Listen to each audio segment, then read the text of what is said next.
cannot see apart from him. God is my source. I cannot see apart from him. I cannot see apart from him. You cannot see apart from God, because you cannot be apart from God.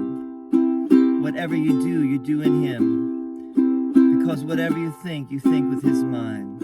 If vision is real, and it is real to the extent to which it shares the Holy Spirit's purpose, then you cannot see apart from God.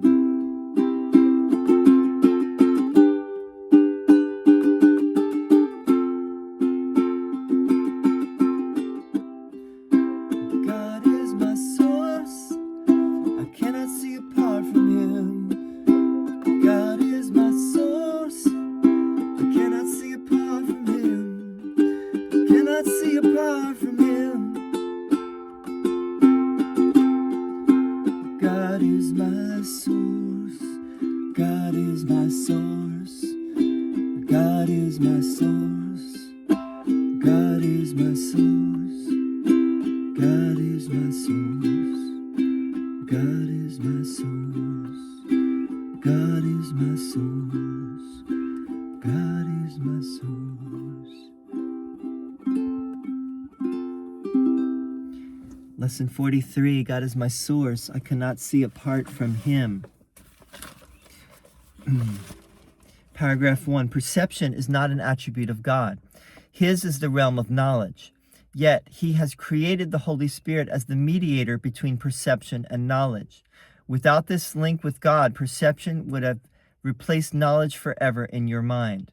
With this link with God, perception will become so changed and purified that it will lead to knowledge. That is its function as the Holy Spirit sees it. Therefore, that is its function in truth. Paragraph 2, in God you cannot see. Perception has no function in God and does not exist. Yet in salvation, which is the undoing of what never was, perception has a mighty purpose. Made by the Son of God for an unholy purpose, it must become the means for the restoration of his holiness to his awareness. Perception has no meaning, yet does the Holy Spirit give it a meaning very close to God's. Healed perception becomes the means by which the Son of God forgives his brother and thus forgives himself. Paragraph 3. You cannot see apart from God because you could not be apart from God. Whatever you do in him, because whatever you think with his mind. If vision is real, and it is real to the extent to which it shares the Holy Spirit's purpose, then you cannot see apart from God. Paragraph 4. 3 5-minute practice periods are required today, one as early and one as late as possible in the day. The third may be undertaken at the most convenient and suitable time that circumstances and readiness permit. At the beginning of these practice periods, repeat the idea for today to yourself with eyes open. Then glance around you for a short time, applying the idea specifically to what you see. 4 or 5 subjects for this phase of the practice period are sufficient. You might say, for example, God is my source. I cannot see this desk apart from him. God is my source. I cannot see that picture apart from him. Paragraph 5. Although this part of the exercise period should be relatively short, be sure that you select the subjects for this phase of practice indiscriminately without self-directed inclusion or exclusion. For the second and longer phase, close your eyes, repeat today's idea again, and then let whatever relevant thoughts occur to you add to the idea in your own personal way. Thoughts such as, I see through the eyes of forgiveness. I see the world as blessed. The world can show me myself. I see my own thoughts, which are like God's. Any thought related more or less directly to today's idea is suitable. The thoughts need not bear any obvious relationship to the idea, but they should not be in opposition to it. Paragraph 6. If you find your mind wandering, if you begin to be aware of thoughts which are clearly out of accord with today's idea, or if you seem to be unable to think of anything, open your eyes, repeat the first phase of the exercise period, and then attempt the second phase again. Do not allow any protracted period to occur in which you become preoccupied with irrelevant thoughts. Return to the first phase of the exercises as often as necessary to prevent this. Paragraph 7.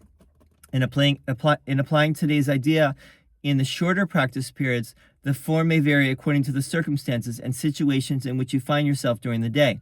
When you are with someone else, for example, try to remember to tell him silently, God is my source. I cannot see you apart from him. This form is equally applicable to strangers as it is to those you think are closer to you. In fact, try not to make distinctions of this kind at all. Paragraph 8. Today's idea should also be applied throughout the day to various situations and events that may occur, particularly in those which seem to distress you in any way. For this purpose, apply the idea in this form. God is my source. I cannot see this apart from him. Paragraph 9. If no particular subject presents itself to your awareness at the time, merely repeat the idea in its original form. Try today not to allow any long periods of time to slip by without remembering today's idea and thus remembering your function. All right. I'm going to keep this short tonight because my wife has to go. I'm in the car and she needs the car. But anyway, God is my source. I cannot see apart from him. Now, keep in mind that in the first part of these lessons, Jesus is presenting theory. He's presenting the theoretical, more metaphysical underpinnings. These first two or three paragraphs here are very important. And in fact, the first paragraph really restates what he's been saying in the text very clearly. This whole section in the text, chapter 5, that we've been reading, is basically, he's making a very nice synopsis here in this first paragraph. He says, perception is not an attribute of God. His is the realm of knowledge. Yet he has created the Holy Spirit as the mediator between perception and knowledge. Without this link with God, perception would have replaced knowledge forever in your mind. With this link with God, perception will become so changed and purified that it will lead to knowledge. That is its function as the Holy Spirit sees it. Therefore, that is its function in truth. So we are aligning our perception so much in accord with truth and in accordance with the Holy Spirit's thought system, which is based in the atonement principle, which is that God is perfect love and has never changed.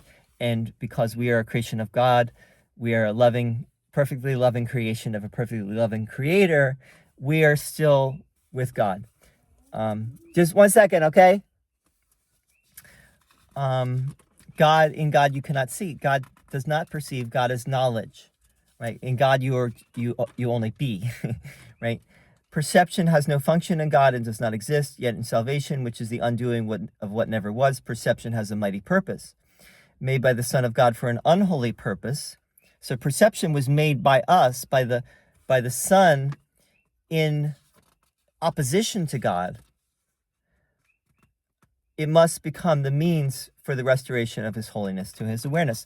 But the Holy Spirit now can use perception to remember God, right? It was made as a way to block the awareness of God or to push God out of the picture, right? So that separation could be real, but it's not real.